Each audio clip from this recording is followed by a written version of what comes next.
Depuis que nous avons des élections, il a toujours été clair que je ne dirigerai pas ce pays sans votre accord. Je ne tricherai jamais, je ne contesterai pas, car ce sont des élections les plus transparentes du monde. Après 22 ans au pouvoir, il sort par la grande porte. Dans une déclaration télévisée, Yahya Jammeh a reconnu vendredi soir sa défaite à l'élection présidentielle de jeudi, félicitant le vainqueur Adama Barrow.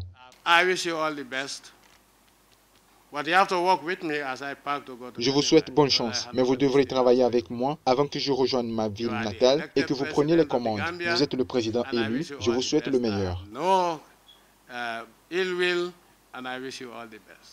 Se disant pas surpris que Yahya Jammeh s'incline, le nouveau président élu de la Gambie appelle les Gambiens à œuvrer pour la nouvelle Gambie.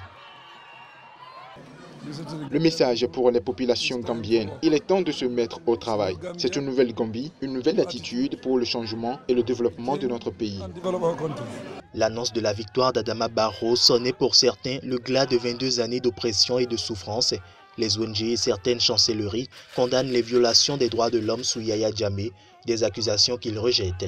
Beaucoup de Gambiens portent néanmoins à son crédit la stabilité du pays et certains progrès, notamment en matière d'éducation et de santé.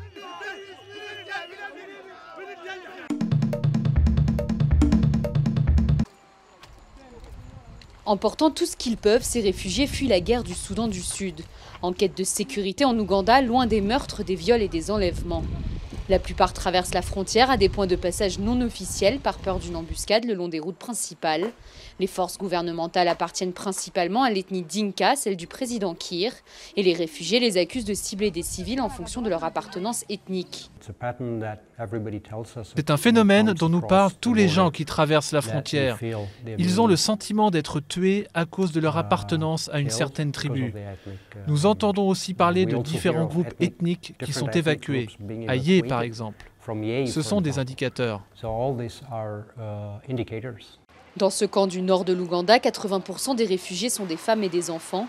D'après les nouveaux arrivants, des viols collectifs sont commis contre les femmes suspectées de faire partie de l'opposition. Les hommes, eux, sont enrôlés de force dans des groupes rebelles ou tués par le gouvernement.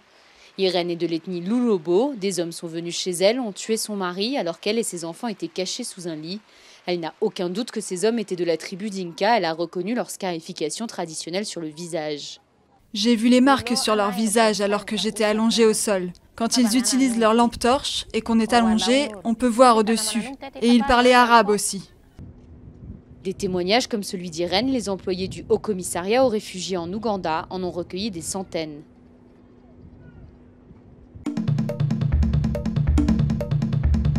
Un tribunal nigérian a ordonné vendredi la libération sans condition du chef du groupe chiite Mouvement islamique du Nigeria, IMN, et de son épouse, détenus depuis 1 an sans procès par le département des services d'État, DSS. Le juge Gabriel Kolawole a tranché en sa faveur, affirmant que le DSS et le ministre de la Justice avaient été incapables de prouver la légalité de cette détention préventive de Zakzaki.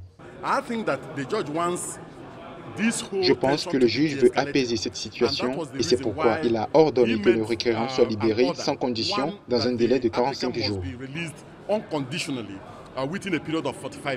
Le leader religieux et son épouse se sont vus accorder chacun 25 millions de naira, soit 114 000 € en compensation de leur détention illégale. L'avocat du gouvernement a laissé entendre qu'il ferait jouer de son droit d'appel de la décision de justice. Is quite all right, but we want to hear on protective custody and other things from the higher courts. Ibrahim Zakzaki et sa femme avaient été arrêtés en décembre 2015 à Zaria, ville du nord du Nigeria, après des affrontements sanglants avec l'armée nigériane, au cours desquels le leader chiite a perdu un œil et a été partiellement paralysé.